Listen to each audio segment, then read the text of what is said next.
جو دیکھ رہا ہے, جو سن رہا ہے, آپ جہاں سے بھی منسلک ہیں, اگر وہاں سے آپ کو رسول اللہ کی محبت مل رہی ہے, اگر وہاں پر یا رسول اللہ کے نعرے لگائے جا رہے ہیں, اگر وہاں رسول اللہ کا میلاد منایا جا رہا ہے, اگر وہاں سے آپ کو نماز, روزہ, اس طرح کی باقی سب شریعت کی پابندیوں کا حکم ہو رہا ہے اور شریعت کی پابندیوں کا خیال رکھا جا رہا ہے, تو کسی سے بھی پوچھنا نہیں کہ یہ صحیح ہے یا نہیں صحیح, وہ صحیح ہے. جدھر رسول اللہ کی طرف نہیں بلایا جا رہا یا شریعت کی پابندی نہیں کی جا رہی, وہ غلط ہے. جدھر شریعت کی پابندی کی جا رہی ہے, چاہے وہ جو بھی ہو, وہ صحیح ہے اور وہ میرے سر کا تاج. ہاں, تو میں کہا تھا تیرگی میں او جالا ہمارے نبی روشنی کہاں والا روشنی کہاں والا روشنی کملی والا روشنی میرا کملی والا روشنی کملی والا روشنی ہو تیما والا روشنی ہو صدفہ والا روشنی کہاں والا ہمارے نبی عقیدہ کہ کملی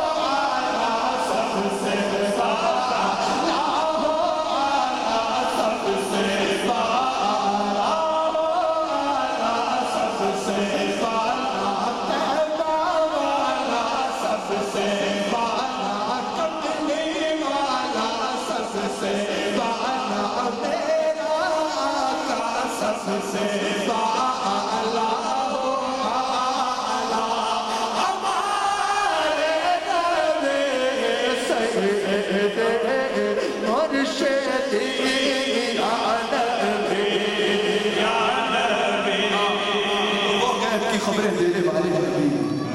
ایک دفعہ منافقین نے ایک عجیب سازش کی.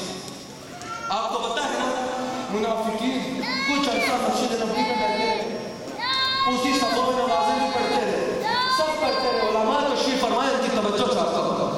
منافقین ایک عجیب کھیل تھے کہ مسجد نبی سے نکل کے باتیں کرنا شروع کر دی کہ بھئی نبی تو وہ ہوتا ہے جو غیب کی خبریں دینے والا ہوتا ہے, ہم منافق ہیں, انہی کی مسجد میں بیٹھتے ہیں, کیا ان کو ہماری پہچان نہیں ہوتی؟ یہ خیال مت کرنا کہ محفل میں بیٹھ جاؤ گے لیکن ان کو پہچان نہیں ہوگی.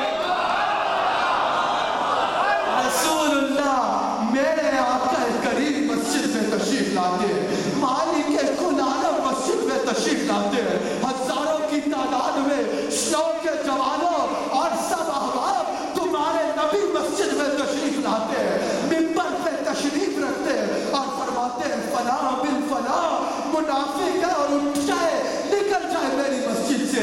گویا کہ صرف تمہیں نہیں جانتا, تمہارے باپ کے نام سے فلاں بن فلاں منافق ہے, اٹھے اور نکل جائے میری مسجد سے.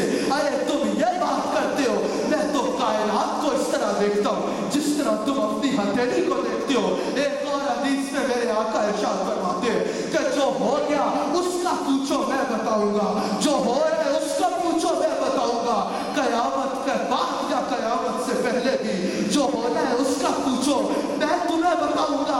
ارے میرے نبی ایک حدیث میں یوں بھی ارشاد فرماتے ہیں کہ میں اس کو بھی جانتا ہوں جو سب سے پہلے جنت میں جائے گا, اس کو بھی جانتا ہوں جو سب سے آخر میں جنت میں جائے گا, صرف ان کو نہیں جانتا, ان کے جد سے بھی واقف ہوں. ارے میرے نبی کے صحابی حضرت عمر فاروق ارشاد فرماتے ہیں کہ ایک دفعہ رسول اللہ ہمارے درمیان کھڑے ہوئے, رسول اللہ نے تب سے خطبہ دینا شروع کیا جب صرف وہ کنتو کنزر مخفی آتا, اور سرکار فرماتے ہیں کنتو نبیہ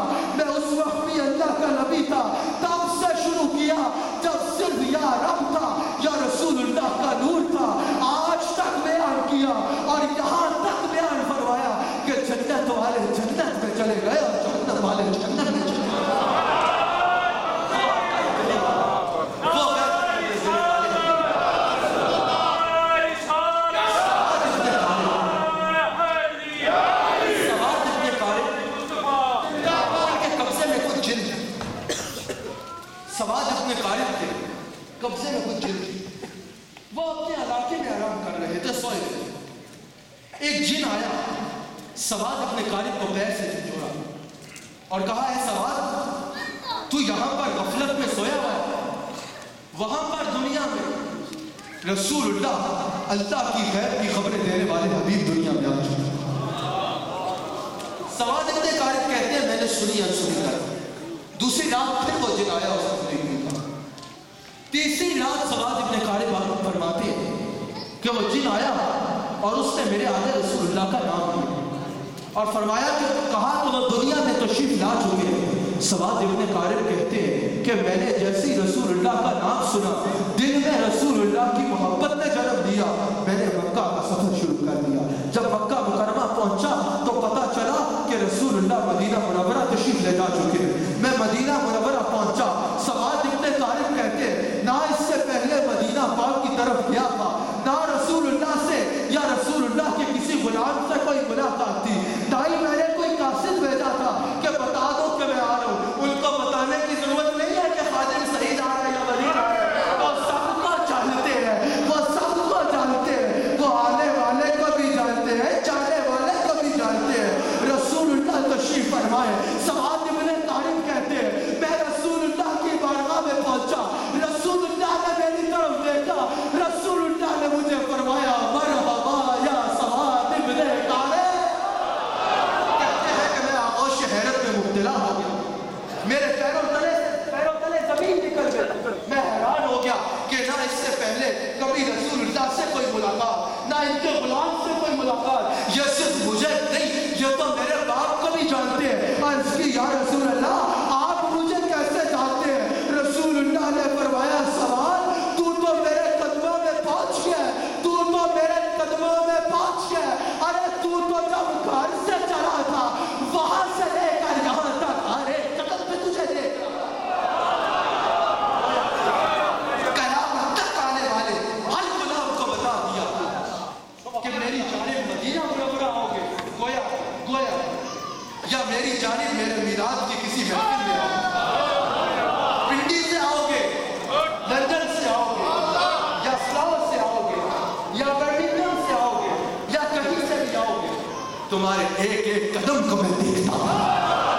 یاد رکھنا یہ خوبصورت جوانوں، آپ ہمارا فخر ہو، آپ ہمارا سرمایہ ہو، آپ میں سے ایک ایک غلام کا ماتھا نہیں آج چومنے کو دل کرتا ہے۔ اس محبت سے آپ نے رسول اللہ کی یہ محفل سجائی، آنے والوں تمہارا ایک ایک قدم رسول اللہ کے سامنے ہے، سجانے والوں تمہاری ایک ایک محنت دیکھ کے گھر رسول اللہ کے سامنے۔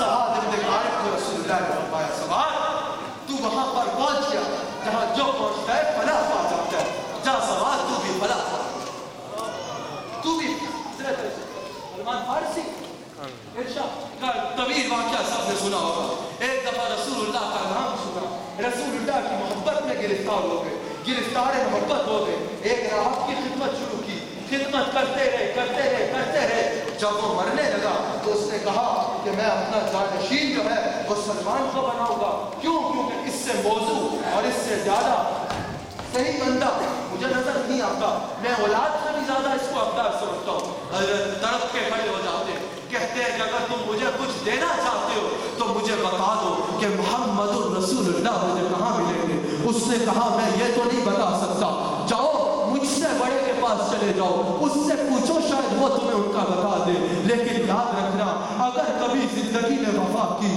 اور ان تک پہنچ گئے تو ان کو کہنا کہ آپ کا ایک غلام عرض کر رہا تھا کہ میں صدق کے دل سے آپ پہ ایمان لاتا ہوں اور پڑھتا ہوں لا الہ الا اللہ محمد الرسول اللہ۔ اس سے بڑے کے پاس گئے، اس کی خدمت شروع کی، وہ بھی جب پڑھنے لگا اس نے اپنا جانشین حضرت سلمان فارسی کو منتخب کیا۔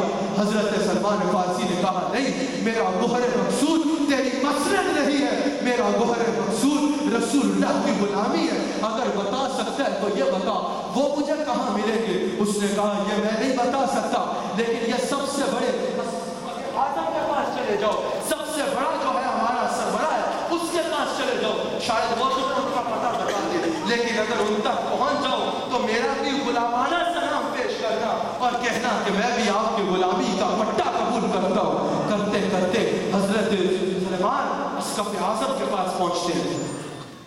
اسقف اعظم کے پاس پہنچتے ہیں. اس کے پاس گھوڑی تھی, اس کے غلام ہزاروں کی تعداد میں. ایک اس کے خادم کی ڈیوٹی شروع کی, تو اتنی خدمت کی کہ اس خادم نے جا کے اسقف اعظم سے کہا کہ حضور ایک جوان ہے, بہت اچھی خدمت کرتا ہے, آپ کی خدمت کے لیے پیش کرنا چاہتا ہوں. جب پیش کیا تو جب اس کا بھی آخری وقت آیا تو اس وقت کی جو اس کے پاس سب سے بڑی مسند تھی عیسائیوں کی, اس کو ان کو دینا چاہیے کہ اس پر میں تمہیں اپنا جانشین بناتا ہوں. حضرت سلمان نے کہا میرا مقصد منصب نہیں ہے, میرا مقصد رسول اللہ کی غلامی ہے. بتا سکتے ہو تو رسول اللہ کا پتہ بتاؤ مجھے. اس نے کہا جیسے تیری خدمت لاجواب تھی ویسے ہی تیری چاہت بھی لاجواب ہے. جا سلمان, وہ مکہ مکرمہ میں تشریف لا. مکہ کا رستہ بہت سفر شروع کرتے, رستے میں لٹ گیا قافلہ, بکتے بکاتے بکتے بکاتے بکتے بکاتے مدینہ منورہ پہنچتے. ایک یہودی کی غلام بن کے مدینہ منورہ پہنچے. ایک روز اس سے اجازت لے کر رسول اللہ کے پاس جاتے, خوب سجے, خوب خوشبو لگائی, خوب کپڑے پہنے, خوب بن سج کے رسول اللہ کے پاس جاتے. رسول اللہ نے سلمان کو دیکھا, فارسی میں کلام کئی حدیث ہے, 21 یا 22 کے قریب حدیث ہے جن میں سرکار نے فارسی میں کلام. سرکار نے فارسی میں فرمایا خوش آمدید یا سلمان فارسی. سلمان نے کہا یا رسول اللہ آپ مجھے بھی جانتے ہیں, میری زبان بھی جانتے ہیں, میں جہاں سے آیا ہوں یہ بھی جانتے ہیں. سرکار نے فرمایا سلمان آج سے نہیں جانتا, جب تو نے پہلی بار میرا نام سنا تھا اس وقت سے یہاں تک تیرے ایک ایک لمحے سے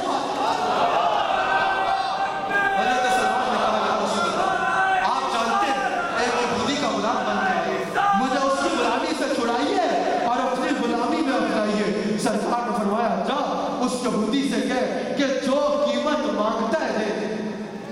اس یہودی کے پاس گئے, اس نے کہا کہ اتنے 1000 من کھجور کرو, اور وہ بھی راتوں رات کھجوروں کے پودے لگے. ایک رات میں کھجوروں کے درخت پڑے ہو, اور صبح مجھے کھجور چاہیے, اتنے 1000 من کھجور چاہیے, اور ساتھ ایک سونے کے انڈے, ایک انڈے کے برابر سونا. حضرت سلمان فارسی رسول اللہ کی بارگاہ میں آتے ہیں اور کہتے ہیں یا رسول اللہ اس نے تو ایسی قیمت مانگی ہے کہ میں کیا میری کئی نسلیں بھی فوت ہو جائیں تو وہ قیمت ادا نہیں کر سکتی. سرکار نے فرمایا جا سلمان اس یہودی کو بتا دے کہ رات کو پودے تیار رکھنا, صبح مزدور تیار رکھنا. انہوں نے رسول اللہ شانوں کے ساتھ رات کے اندھیرے میں تشریف لے جاتے, پودے لگاتے. راتوں رات 365 پودے سرکار نے لگائے. راتوں رات وہ پودے آسمان سے صبح باتیں کر رہے تھے. سرکار صبح جب میدان میں تشریف لائے, سرکار نے دیکھا پودا ایک کم تھا, سب پودے اپنی اصل حالت میں بڑے ہو چکے تھے, ایک ویسے کا ویسا. سرکار جلال میں آئے, سرکار نے فرمایا یہ کس نے لگایا ہے؟ حضرت عمر فاروق حاضر ہوئے, عرض کی یا رسول اللہ یہ غلطی مجھ سے ہوئی ہے, میں نے یہ لگایا. سرکار نے فرمایا ایکم مثلی, ارے تم میں سے میری مثل کون ہو سکتا ہے؟ رسول اللہ نے وہ پودا وہاں سے نکالا, واپس لگایا.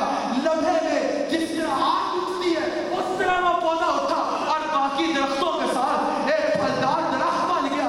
شیخ لاسانی ارشاد فرماتے اس کی وجہ یہ تھی کہ کل کوئی یہ نہ کہے کہ ان درختوں کو بڑا کرنے میں رسول اللہ رات کے محتاج تھے. رسول اللہ رات کے محتاج نہیں تھے, وقت رسول اللہ کا محتاج.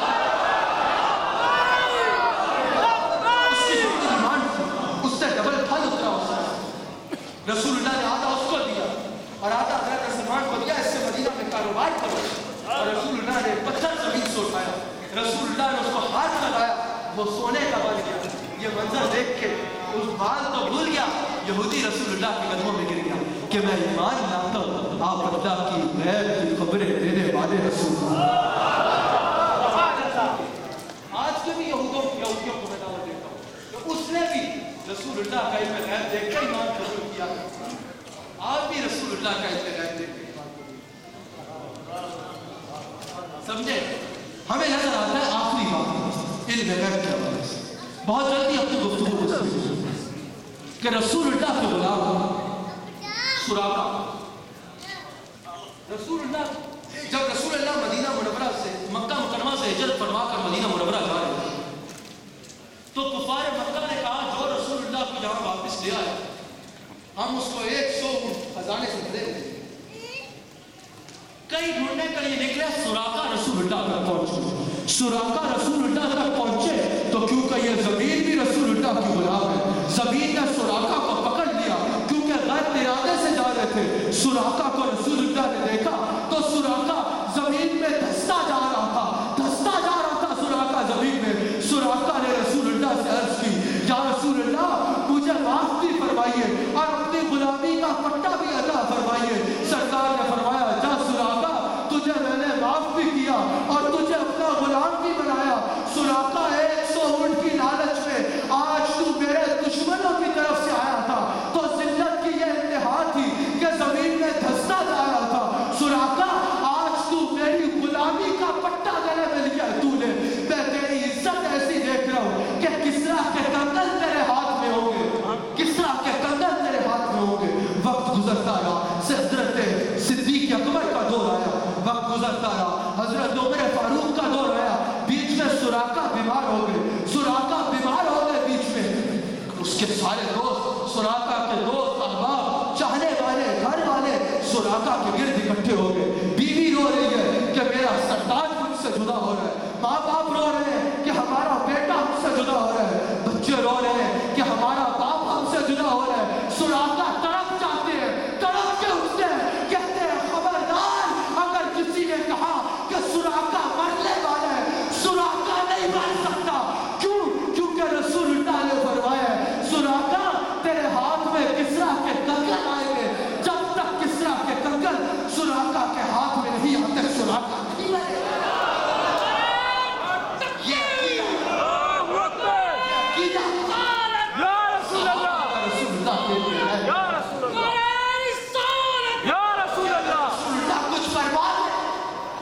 اور وہ پورا ہونے سے پہلے وقت آخر بھی آ جائے تو موت انتظار کرے گی کہ پہلے رسول اللہ کا فرمان پورا ہو۔ حضرت کیونکہ ہر لمحہ اس دربار سے جان لے کے آتا ہے اور ہر لمحہ اس دربار سے جان لے کے آتا ہے، کسی لمحے کی یہ جرأت نہیں ہے کہ اس دربار کی اپروول کے بغیر آئے گا، اس دربار کی رسول اللہ کو رب کریم نے ساری خلقت کا مالک نظر آتا ہے۔ پھر احادیث میں یہ منظر بھی نظر آتا ہے کہ جب حضرت عمر فاروق کے دور میں کسرا فتح ہوتا ہے، کسرا فتح ہوتا ہے، کسرا کے کنگن حضرت عمر فاروق سراقہ کی بارگاہ میں پیش کرتے ہیں۔ سلو والو یہ بھی منظر نظر آتا ہے پھر کہ مدینہ پاک کی گلیاں تھی، حضرت سراقہ نے کسرا کے کنگن ہاتھ میں پہنے تھے، مدینہ منورہ کی گلیوں میں جھوم جھوم کے کہہ رہے تھے ارے مالک ہو تو میرے مالک جیسا، نبی ہو تو میرے نبی جیسا، بادشاہ ہو تو میرے بادشاہ جیسا، حاکم ہو تو میرے حاکم جیسا، شہنشاہ ہو تو میرے شہنشاہ جیسا، قاسم ہو تو میرے قاسم جیسا۔ رسول اللہ نے فرمایا تھا کہ سراقہ تیرے ہاتھ میں کسرا کے کنگن آئیں گے، آج کسرا کے کنگن اور سراقہ کے ہاتھ۔ کوئی بھی جانتا ہو، صحابہ کو جانتا ہو قیامت کب آئے گی تو رسول اللہ سے مائی صاحبہ حضرت عائشہ صدیقہ جن کی اوپر انگلی اٹھانے والا قیامت کے دن رسول اللہ کا منہ نہیں دکھا سکتا، جن کا گستاخ رسول اللہ کا گستاخ کہتے ہیں، وہ عائشہ صدیقہ مومنین کی ماں رضی اللہ تعالیٰ رسول اللہ سے سوال کرتی ہے کہ یا رسول اللہ آپ کا کوئی ایسا غلام ہے جس کے ہمارے کاموں سے بڑھ کر پتہ چلا ان کا بھی عقیدہ دیکھو، ان کا بھی عقیدہ تھا کہ رسول اللہ جانتے ہیں آسمان کے کتنے تارے، نہ صرف یہ جانتے یہ بھی جانتے ہیں کہ کس غلام کے پاس کتنے اعمال ہیں۔ سرکار نے فرمایا میرا غلام عمر، ان کے دل میں خیال آیا